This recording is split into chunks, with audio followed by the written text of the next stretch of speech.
우리 이 시간은요 마태복음 5장 5절입니다. 마태복음 5장 5절. 우리 한 절이니까요. 우리 한 목소리로 합독하도록 합니다. 시작. 온유한 자는 복이 있나니 그들이 땅을 기업으로 받을 것이며. 한 번 더요. 온유한 자는 복이 있나니 그들이 땅을 기업으로 받을 것이며. 아멘. 할렐루야. 예수님은 우리의 왕이십니다.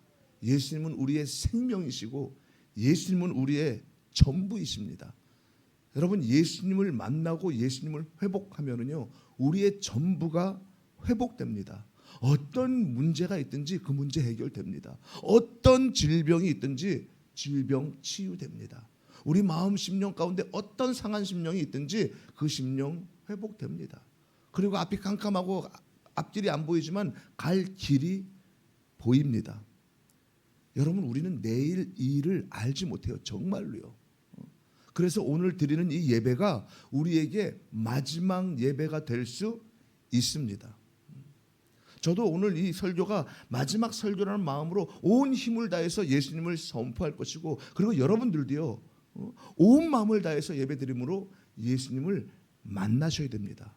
지금 이 자리에, 이 예배 자리 가운데, 우리의 심령 가운데 예수님께서 임재해 계십니다.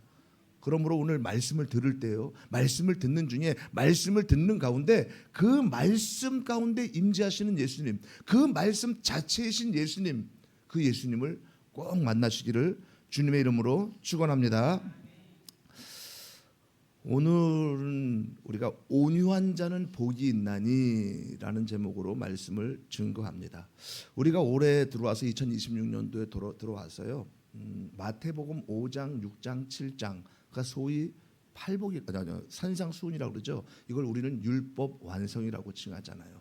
율법 완성, 그 중에요 팔복이라고 말하는 예수님의 8가지 사역 중에 오늘은 심령이 가난한 자, 애통한 자, 오늘은 온유한 자는 복이 있나니, 세 번째 시간입니다. 오늘 함께 나눌 말씀이 마태복음 5장 5절 한 말씀이에요. 온유한 자는 복이 있나니 그들이 땅을 기업으로 받을 것이다. 사랑하는 여러분, 이 말씀 들을 때는요 참 좋죠. 그죠? 따뜻합니다. 부드럽습니다. 온유한 자가 복을 받는다. 얼마나 부드럽고 따뜻합니까? 그런데요, 성경은요 좋은 말만 하는 책이 아닙니다. 성경은요 우리를 기분 좋게만 하는 책이 아닙니다. 성경은 우리를요 찌릅니다. 무너뜨려요. 그리고 우리를 다시 살립니다. 여러분, 우리가요 여행을 가든지 어디를 가든지 사람들은 이런 말을 합니다. 야, 어디를 가는 게 중요한 게 아니라 누구와 함께 가는 게 중요해. 음식을 먹어도요, 야, 어떤 메뉴, 어떤 음식보다도 누구와 함께 먹는 것이 더 중요해. 이런 말들을 하죠. 맞죠? 그렇죠? 장소가 아무리 좋고 경치가 아무리 좋아도 불편한 사람과 함께 가면요 즐거움이 다 사라집니다. 또한 아무리 유명한 맛집을 가더라도요, 음식이 아무리 맛있다고 해도 불편한 사람과 함께 식사하면요 맛있는 줄 모릅니다. 맛을 못 느껴요. 잘못하면 체합니다. 그런데 장소가 좀 평범해도, 음식이 좀 평범해도 함께 있는 사람이 따뜻하면은요, 그러면은 그 시간이 기쁘고 즐겁습니다. 그래서 사람들은요 좋은 사람과 함께하고 싶어하고, 특히 온유한 사람과 함께 있고 싶어합니다. 온유한 사람은요 말이 거칠지가 않아. 그리고 상대 마음을 잘 헤아려줘요. 그리고 함부로 판단하지 않고, 함부로 정죄하지 않고, 함께 있으면 마음이 평안합니다. 오히려 마음에 쉼을 얻어요. 그런데 여러분, 세상에서 이렇게 온유한 사람 찾기가 쉽지 않습니다. 왜냐하면요 현실이 이렇게 말하기 때문이에요. 온유하면 손해야. 온유하면 빼앗긴다. 온유하면 밀린다. 맞죠? 그죠?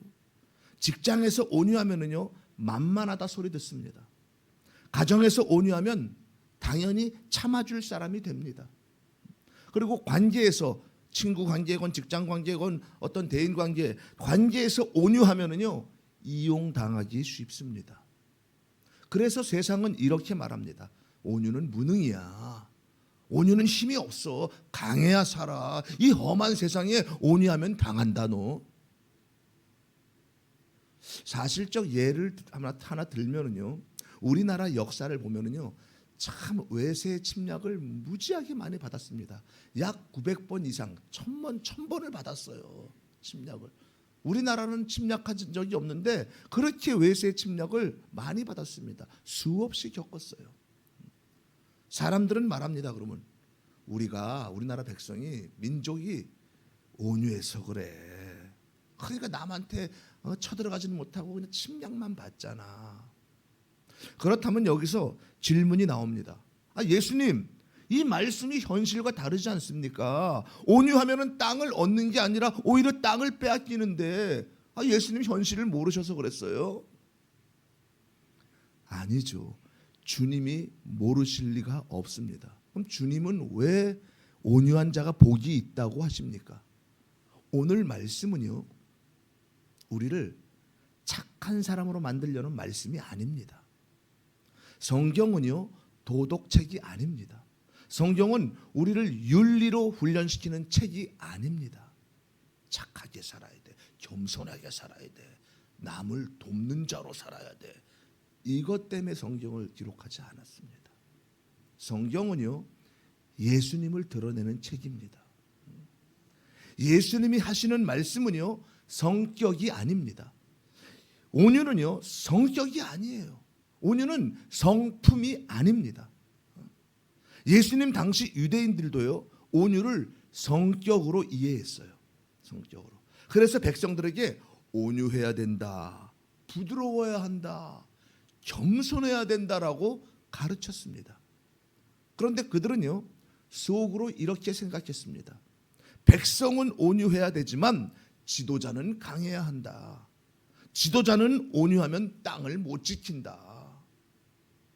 그래서 강한 지도자를 원했습니다. 맞죠? 여러분, 이스라엘 역사에서 가장 위대한 지도자가 누구입니까? 모세입니다. 모세. 성경은요, 그럼 모세를 어떻게 말합니까? 우리 민수기 12장 3절 한번 읽어볼까요? 민수기 12장 3절 다 함께 시작. 이 사람 모세는 온유함이 지면의 모든 사람보다 더하더라. 아멘. 뭐라고 말합니까? 모든 사람보다 모세가 온유하다. 그런데 모세가 성격적으로 온유한 사람입니까? 아닙니다. 모세는요, 젊은 날 혈기를 못 이겨가지고 사람을 쳐 죽였던 사람이에요. 모세가 애굽 궁궐에서 자라서 나이 40이 되어서 밖에 나와 보니까 자기 민족 히브리인이 애굽 사람에게 그렇게 괴롭힘을 당하는 거예요. 쳐 맞는 거예요. 그러니까 모세가 그걸 보고 그 애굽인을 쳐서 죽였어요. 그런 다음에 모래 속에 숨겨놨습니다. 그게 들통나가지고 이제 미디안으로 도망갔지만 모세요, 한성질합니다. 그리고 여러분 생각해 보세요. 금송아지 사건 기억하시죠? 금송아지 사건. 하나님이 모세를 산으로 부르십니다. 이제 출애굽 시켜가지고 하나님이 모세를 시내산으로 이제 부르셨는데, 근데 모세가 산에 올라간 사이에 백성들이 아무리 기다려도 모세가 오지 않는 거예요. 그러니까 야, 이거 모세가 어떻게 되는지 모르지 않냐. 그러니까 아론에게 뭐라고 말합니까? 야, 우리를 인도할 신을 만들라 이거예요. 그러니까 아론이 겁에 두려워가지고 협박하니까, 그래서 금을 다 가져와라. 그래서 백성들에게 금을 걷어가지고 성경은 불에 던졌더니 금송아지가 나왔더라. 이게 무슨 말이에요? 금을 다 걷어가지고 불에 달궈가지고 금송아지를 만든 거예요. 왜 해필이면 금송아지를 만들었습니까? 자기가 하나님을 본 적이 없거든. 그러니까 애굽에서 늘 금송아지에다 그 우상에다 절하는 걸 봤거든. 그러니까 금붙이 녹여가지고 금송아지를 만든 다음에 이것이 우리를 이끄실 하나님이라는 거예요. 우상 숭배. 그때 하나님 모세를 내려가라, 내려오잖아요. 그때 모세는요, 부드럽게 백성들에게 그러면 안 돼요. 온유하게. 왜 이런 짓을 했습니까? 예? 안 됩니다. 이렇게 끝내지 않았습니다.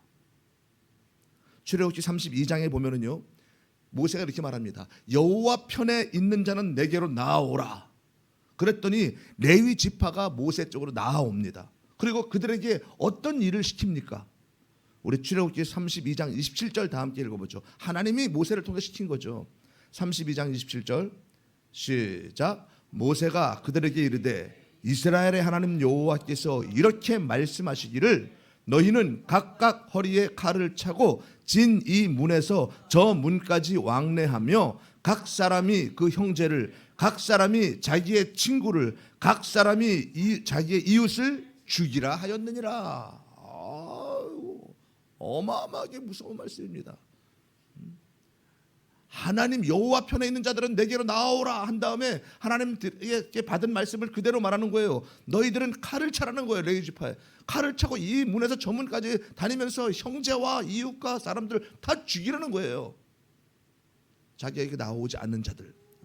그래가지고 어떻습니까? 3,000명이 죽었어요. 사랑하는 여러분, 이거 충격이죠. 무섭지요. 그런데 여기서 중요한 것이 있습니다. 만약 우리가요 성경을 그대로 지켜야 할 규칙책으로만 읽으면 큰일 납니다. 큰일 나는 거예요. 표면으로 읽고 그대로 행해야 된다면요, 이러면 큰일 나는 거예요. 성경을 그냥 있는 그대로 표면만 보고 따라가면 안 되는 거예요. 오늘 예배 끝나고 우리는 그럼요 진짜 칼을 차야 됩니다. 그렇잖아요. 그리고 여호와를 경배하지 않는 자들을 다 죽여야 되잖아요. 중간이 없습니다. 그런데 우리는 그러지 않지요. 왜입니까? 성경은요 규칙책이 아니기 때문이에요. 성경은 너 이걸 지켜서 의인이 되라 이게 아닙니다. 성경은요 너는 못 지킨다, 너는 죄인이다를 드러내고 그러니 구원자가 필요하다를 보여줍니다. 성경은요 우리가 지킬 수 없는 계명입니다. 그러면 성경은 왜 뭡니까? 성경은 거울이에요. 우리의 죄를 보라고. 너희가 이 계명을 지킬 수 없는 너희는 죄인이다. 너희들은. 그래서 예수님이 필요한 거예요. 우리는 할 수 없고 우리는 지킬 수 없고 그래서 계명을 완전히 지키고 완성하실 구원자가 필요합니다. 우리가 100% 계명을 잘 지킬 수 있는 자라면은 예수님 필요 없습니다. 100% 지키면 천국이니까. 그런데 우리는 지킬 수가 없습니다. 그러니까 이 모든 걸 다 이루시고 완성하실 계명을 다 이루실 그 구원자가 우리는 필요한 거예요. 다시 말하면 성경은요 예수님을 보여주는 책입니다. 성경은 예수님을 말하고 싶어하는 책입니다. 우리 얘기가 아니에요. 다윗 얘기가 아니에요. 모세 얘기가 아니에요. 성경 인물 얘기가 아닙니다. 예수님을 드러내는 책입니다. 그런데 오늘날 교회가 약해질수록 어디서 예수님이 빠졌습니까? 예수님이 어디서 빠졌어요? 성경에서도 예수님이 빠졌어요. 성경에서도. 우리는 성경을요 지켜야 할 이 교훈으로 읽습니다. 지켜야 할 교훈으로 읽어요. 구약에는요 예수라는 단어도 안 나와요. 예수라는 단어도 없다고 예수님 없이 읽습니다. 그냥. 예배에서도요 예수님이 빠졌어요. 예배에서도. 예배가 뭐예요? 예수님의 임재보다도 예수님이 임재하신 게 가장 중요하죠. 예수 부흥이 예수님의 임재인데, 근데 예수님의 임재보다도 어떤 분위기와 어떤 조명에 신경을 쓰고, 그리고 찬양도요 나의 테크닉으로 하고, 또한 예배 때 예수님은요 분명히 말씀하셨어요. 성찬을 통해서 나를 기억하고 나를 기념하라. 구약 때에는요 제물, 뭐 양이건 염소건 소를 잡아가지고 제물로 드렸잖아요. 그런데 예수님이 오심으로 그런 제물을, 그 다음에는 예수님이 단번에 제물이 되셨기 때문에 제물이 필요 없는 거예요. 예수님이 제물이 되셨으니까. 그리고 예수님께서 말씀하셨어요. 내 살과 피를 먹고 마시라. 그러니까 성찬이잖아요. 그러면서 예수님을 기억하고 예수님을 기념하라고 하셨는데, 근데 교회가 어떻습니까? 1년에 2번, 3번 해요. 부활절 때, 송구영신 때, 크리스마스 때 그때만 예수님을 기억하고 기념해야 됩니까? 예배 때마다 예수님의 몸과 예수님의 피를 나누면서 예수님을 기억하고 예수님의 임재 안에서 회복되게 되는 거죠. 예수님이 빠진 거예요. 예배에서도. 그리고 설교에서도 마찬가지예요. 예수님이 빠졌어요. 예수님과 복음이라는 단어가 나오긴 나와요. 설교에서. 그게 나온다고 다 예수 설교고 복음 설교라고 말하면 안 됩니다. 적용할 때 보면은요, 윤리적인 적용, 행위 중심의 적용을 합니다. 그러나 이 죄, 죽음, 지옥, 회개 이런 얘기는 좀 싫어합니다. 성도들도. 예를 들어서요, 여러분 지난 한 주간 동안에도 하나님이 여러분들의 걸음을 지켜주셨습니다. 그러니까 이번 한 주도 하나님께서 여러분의 걸음을 지켜주실 줄 믿습니다. 그리고 여러분이요, 기도하는 제목들마다 다 응답될 줄 믿습니다. 그러면 그냥 아멘 아멘 이래요. 이런 얘기는 좋아하면서 여러분 회개하십시오. 우리가 예수님으로 충만하지 못한 죄, 우리가 한 주 동안 예수님을 구하지 못한 죄, 예수님을 믿지 못한 죄, 예수님을 사랑하지 못한 죄, 예수님을 알지 않은 죄, 이런 모든 것들을 회개하십시오. 이런 얘기는 듣기 싫어합니다. 아니, 일주일 동안 우리가 직장생활이다 사회생활에서 열심히 힘들게 와서 그래도 주일날 와서 예배를 통해서 하나님 말씀을 통해 위로를 받고 싶은데 얼마든지 축복의 말도 할 수 있잖아. 그런데 굳이 예배 자리 가운데 와서 죄, 죽음, 회개하라, 지옥 얘기 이런 말 부담스럽지 않습니까? 따져요. 교회를 나가는 사람도 있고 정말로요. 뿐만 아니라요, 우리가 삶에서도요 예수님이 빠졌습니다. 하루에 예수님 생각을 몇 번이나 하십니까? 나를 위해 구원하신 예수님, 나를 구원하시기 위해 대신 죽으신 예수님, 십자가의 모든 죄를 다 담당하시고 모든 율법과 계명을 완전히 이루시고 그 의를 내게 전가해 주신 분, 나의 더러운 죄를 예수님이 대신 전가 받으신 분, 그 예수님을 생각할 때 주님 감사합니다. 예배 드릴 때 그러죠. 그러고 나가서는 생각 안 합니다. 힘들 때만, 어려울 때만 주여 도와주세요, 도와주세요. 해결사로서만 구해요. 이 문제 해결해 주세요. 여러분 주일에 예배 한 번 드리면은 크리스찬인 줄 압니다. 예배 드렸으니까. 주님은 다 보고 계세요. 다. 예수님이 빠진 삶은요 크리스찬이 아닙니다.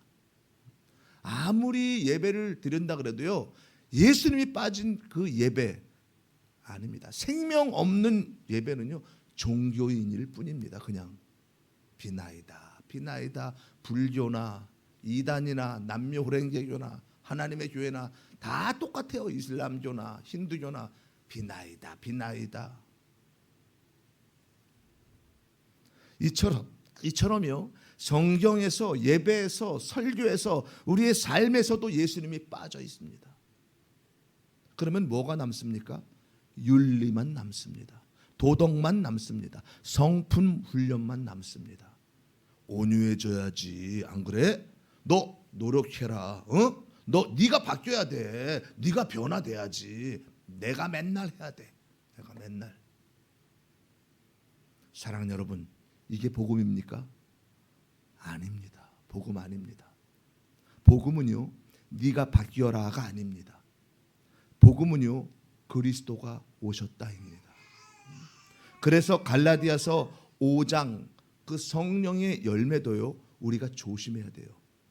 갈라디아서 5장 22절 뭐라고 말해요? 성령의 열매는 사랑과 희락과 화평과 자비와 온유와 절제와 이런 것이니 이 같은 것을 너희가 금지할 법이 없느니라 그러잖아요. 많은 설교가 이렇게 말합니다. 성령 받았지? 그럼 성령의 열매를 맺어라. 남편에게도 온유해져라. 자녀에게도 온유해라. 이웃간에도 화평해야 돼. 사랑해야지. 잘 지키십시오, 여러분. 그런데 여러분, 성령의 열매는요, 내가 만들어내는 열매가 아닙니다. 성령이 맺게 하시는 열매예요. 성령이.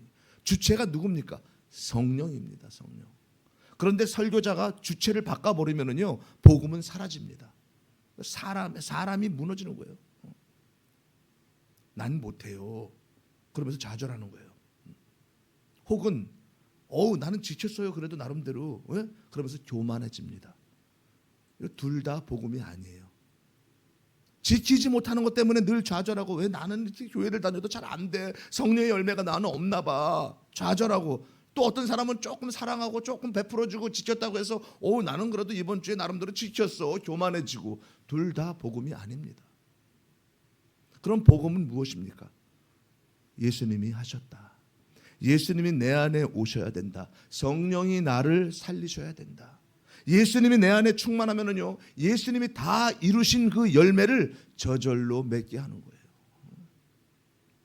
사랑하는 여러분, 그러면 온유는 무엇입니까? 온유는요, 성격이 아닙니다. 온유는 영혼입니다. 영혼. 온유는 말씀 앞에서의 아멘입니다.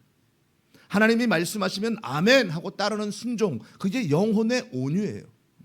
모세가 그랬습니다. 모세는요, 성격이 부드러워서 온유한 게 아닙니다. 말씀 앞에서 자기 뜻이 꺾였기 때문에 온유한 것이에요. 모세는. 모세의 평생의 꿈이 뭡니까? 꿈. 가나안 땅이에요. 약속의 땅 들어가는 거예요. 그런데 하나님이 말씀하십니다. 너는 못 들어간다. 여러분, 이 말이 얼마나 아픕니까? 평생을 걸었는데 원망하고 불평하는 그 이스라엘 백성들을, 심지어는 자기에게 돌을 던져 죽이려고 했던 그 이스라엘 백성들을 40년이나 그들을 광야에서 이끌어가지고 그 약속의 땅 여기까지 왔는데, 근데 이제 약속의 땅이 바로 눈앞에 있는데 못 들어간대요. 그런데 모세가 어떻게 합니까? 저항하지 않습니다. 하나님 왜 이러십니까? 평생 순종하고 내가 헌신했는데, 그런데 어쩌면 이러실 수가 있습니까? 그렇게 내가 바라고 꿈에서 원했던 그 땅 들어가게 해줄 수 있는 거 아닙니까? 이렇게 저항하지 않습니다. 하나님의 시간, 하나님의 장소에서 부르심을 받습니다. 아직 건강한데도 불구하고 느보산으로 올라가서 모세는 무덤도 없죠. 이게 영혼의 온유입니다. 말씀 앞에서 무너지는 것입니다. 그런데도 더 중요한 게 있습니다. 모세의 온유조차 모세에게서 나온 것이 아닙니다. 그것은 은혜입니다. 붙드심입니다. 하나님이 하신 거예요. 그래서 성경은 더 깊이 말합니다. 여러분 보세요. 아담을 보십시오. 아담은 죄가 없었어요. 처음에. 그렇죠? 죄 없었어요. 타락하기 전에. 그런데도 온유하지 않았습니다. 그런데도 하나님이 분명히 말씀하셨어요. 동산 중앙의 모든 열매는, 나무의 열매는 너희들이 먹되 동산 중앙에 있는 그 선악을 알게 하는 열매, 선악과 열매죠. 선악과 나무 열매만큼은 먹지 말라. 너희가 이것을 먹는 날에는 정령 반드시 죽으리라. 이렇게까지 말씀하셨는데, 그런데 아담은 그것을 먹었습니다. 왜 먹었습니까? 하나님처럼 되고 싶어서. 뱀이 유혹할 때 어떻게 유혹합니까? 뱀이 유혹할 때요, 야, 너희가 그것을 먹는 날에는 너희 눈이 밝아져서 하나님같이 되어 선악을 알게 할 줄을 하나님도 아시는 거야. 이렇게 유혹하는 거예요. 다시 무슨 말이에요? 이거 먹으면 죽는다 그랬어. 그러니까 사탄이, 뱀이, 아니야. 왜 못 먹게 하는 줄 알아? 너희가 이것을 먹는 날에는 그러면 하나님처럼 돼가지고 너희가 선악을 너희들이 판단하고 분별할 줄을 하나님이 아시니까 먹지 못하게 하는 거야. 이 소리를 들었는데도 불구하고 먹었습니다. 이 소리를 들었는데도 불구하고 먹었다는 것은 뭐예요? 하나님이 되고 싶다는 거예요. 그걸 먹고 타락한 거예요. 죄가 들어오기 전에 그들은 온유하지 못했어요. 순종하지 못했어요. 죄 없을 때도 온유하지 못했습니다. 그런데 죄가 들어온 지금 인간에게요, 네가 온유해져라. 이게 가능합니까? 불가능합니다. 죄 없을 그때에도 온유하지 못했던 아담이었는데 우리가 지금 온유해져야 된다 한다고 이게 온유해집니까? 안 돼요. 그래서 결론이 나옵니다. 이 땅에 온유한 사람은 없습니다. 첫 인간 아담부터 없었습니다. 그러면 온유한 자는 누구입니까? 오직 예수님입니다.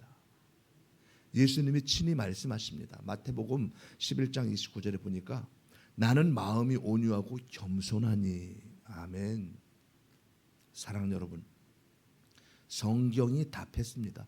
온유한 자는 예수님입니다. 온유한 자는 우리가 아닙니다. 온유한 자는 예수님이십니다. 그러면 예수님의 온유는 무엇입니까? 부드러운 말투입니까? 아니면 착한 성격입니까? 아닙니다. 예수님의 온유는 순종입니다. 순종. 죽기까지 순종. 겟세마네 동산에서 예수님이 기도하시잖아요. 이 잔을 내게서 지나가게 하옵소서. 그리고 이렇게 고백합니다. 그러나 나의 원대로 마시옵고 아버지의 원대로 하옵소서. 죽기까지 순종하신 온유, 죽을 줄 아시면서 죽으시려고 순종하시는 온유. 사랑하는 여러분, 이게 온유입니다.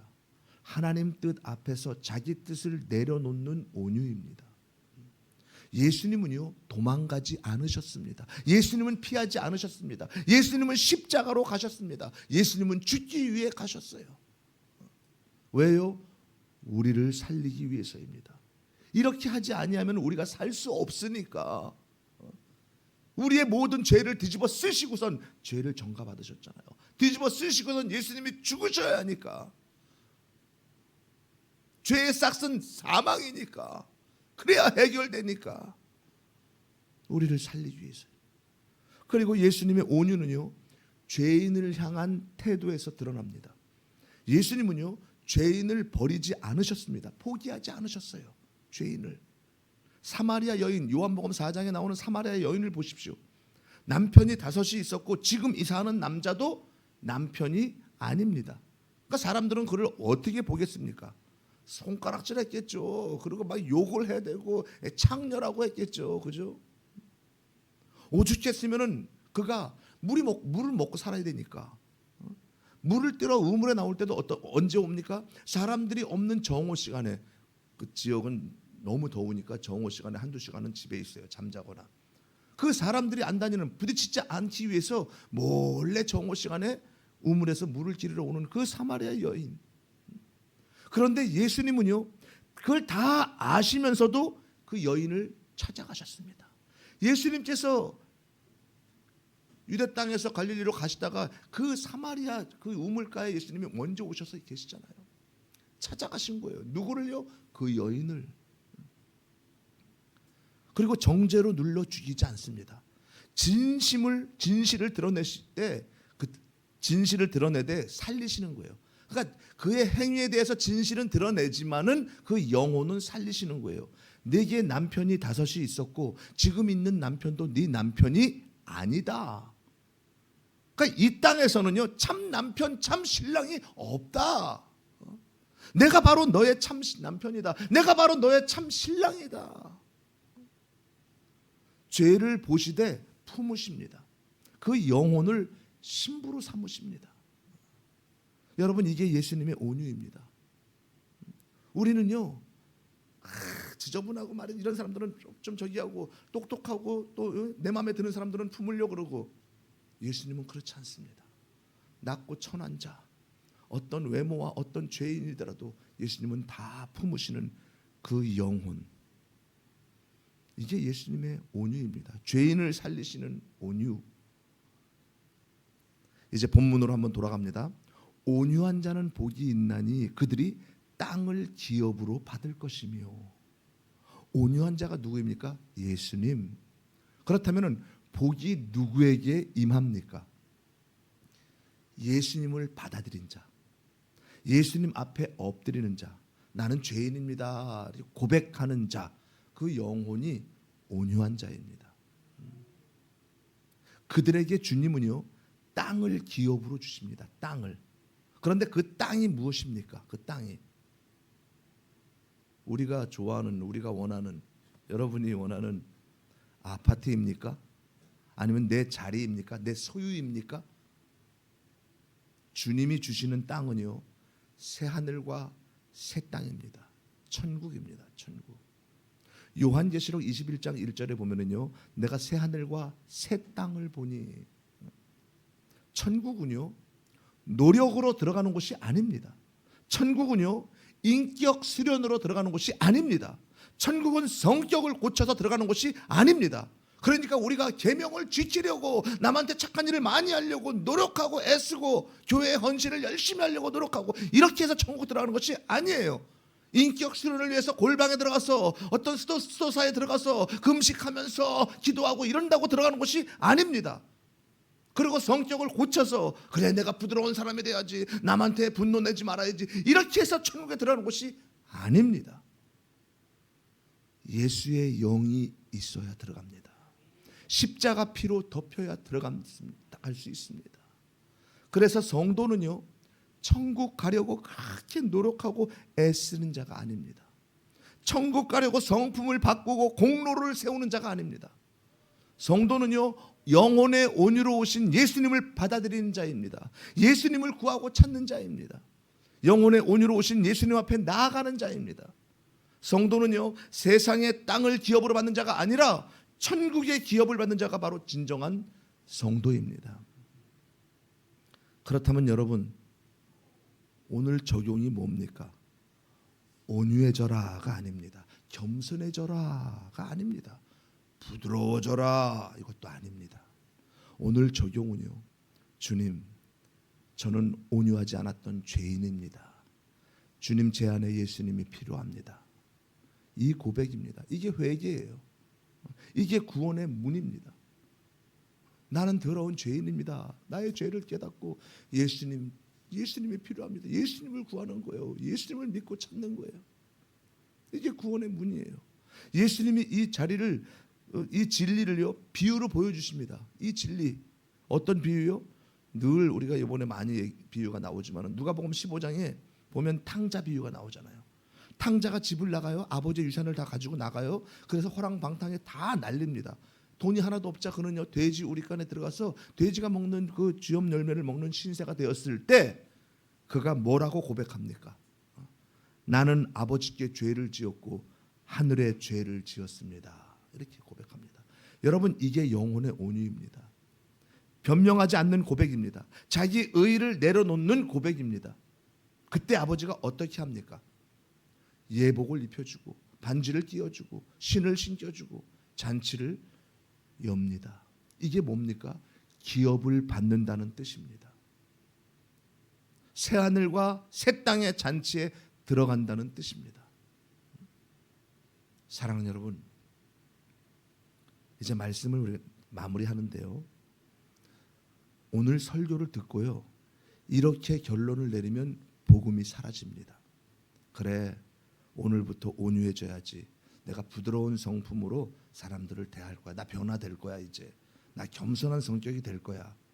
여러분, 그 결심은 오래가지 못합니다. 그리고 실패하잖아요. 그러면 정죄만 또 남습니다. 난 왜 이렇게 안 되지? 예배 드릴 때 내가 결심을 하고 눈물로 회개하고 기도하고 결심했는데 또 이렇게 실패했네. 나는 왜 이럴까? 정죄만 남습니다. 성품 학교, 아버지 학교, 어머니 학교, 많은 큰 교회들이 하죠. 프로그램이나 어떤 훈련 등 그런 노력으로 안 됩니다.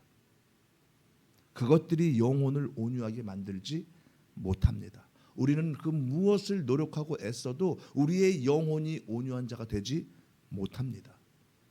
온유한 자는 예수님이십니다. 그 예수님께 엎드리는 죄인이 복이 있습니다. 그 복은요, 새하늘과 새 땅을 기업으로 받는 것이에요. 그러므로 우리는요, 평생 예수님 앞에 나올 때마다 이렇게 고백해야 됩니다. 주님, 저는 영혼이 온유하지 않았던 죄인입니다. 주님, 주님의 음성을 믿지 못했습니다. 설령 듣는다고 해도 내가 실천을 못했습니다. 주님 말씀에 순종하지 못했습니다. 주님, 저를 불쌍히 여기시고 내게 긍휼을 베풀어 주옵소서. 저는 그 무엇보다 이제 예수님이 필요합니다. 예수님 한 분이면 만족합니다. 이 땅에 아무리 좋은 것들을 내게 있다고 해도 있다가 다 보여지는 것은 사라집니다. 내게 내 눈에 보여지는 것은 다 있다가 사라지는 것들입니다. 영원히 함께 하시는 분, 영원히 변하지 않는 분, 영원히 천국으로 인도하실 분, 내게는 예수님이 필요합니다. 내 안에 예수님으로 충만해서 영혼의 온유함으로 천국을 기업으로 받고 그 천국을 누리게 하옵소서. 오늘 이 고백이요, 저와 여러분의 고백이 되기를 예수님의 이름으로 축원합니다. 축원합니다.